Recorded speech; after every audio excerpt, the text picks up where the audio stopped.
I'm Jared Lintner, Tackle Warehouse Pro, and today we're out at the lake talking about fall fishing.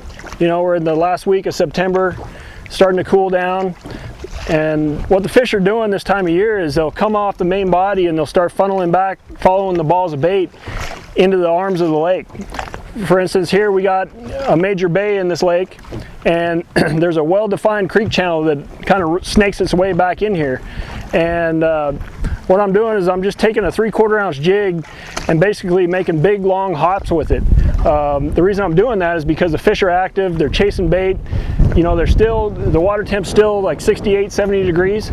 They still want to react to something. And basically I'm just trying to target any kind of differences on the bottom. For instance, here I'm fishing a big old laydown that's right on the break of this creek channel. There's some chunk rock in there, and it's just a perfect ambush spot for these fish to stop on while they're moving to the back of this creek. You know, if I was out here in the evening or first thing in the morning, I'd probably be up on these flats throwing a topwater bait, a buzz bait, a walk the dog type bait. But during the day, they have a tendency to move out, not necessarily suspend, but just kind of, you know, mill around on the structure that's available to them and ambush bait as it comes funneling past them back in here.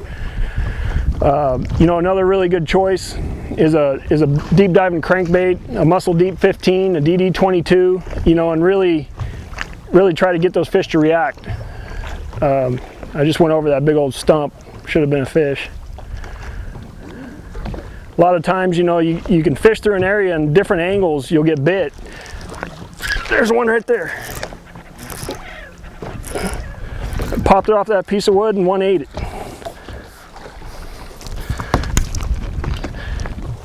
3/4 ounce jig and a chigger craw. You know, and that's a typical fall fish, you know, fattening up for the winter. And again, you know, I mean, I was actually kind of gonna reel in to make another cast, and I popped it off that piece of wood one more time and just smoked it. You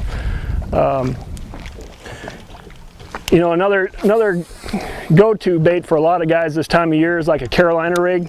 You know, with a bigger bait like a brush hog or a big lizard, something like that.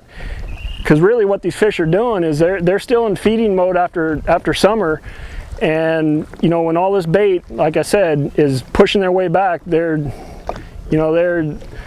opportunistic feeders, and they're going to take what they get.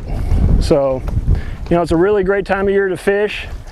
You know, this is the time of year when I take my kids out because it's kind of fun. It's easy to catch them. You know, a lipless crankbait, a crankbait, top water plugs in the morning and evening, and a jig or a Carolina rig, and you can't go wrong. You catch fish all day. You know, one of the things I forgot to mention earlier was, you know, the depth I'm fishing. Basically, you know, this time of year the lakes are, especially on the west coast, they're at their lowest point pretty much. So, you know, for instance, right here I'm fishing a break that goes from 12 to 18 foot, whereas when the lake's full it would be 30 foot to 35 foot. You know, basically what you want to do is in your home lake or, you know, river system, wherever you're fishing, you find the most outside break going back into major coves. It's kind of like a reverse pre-spawn type of a deal.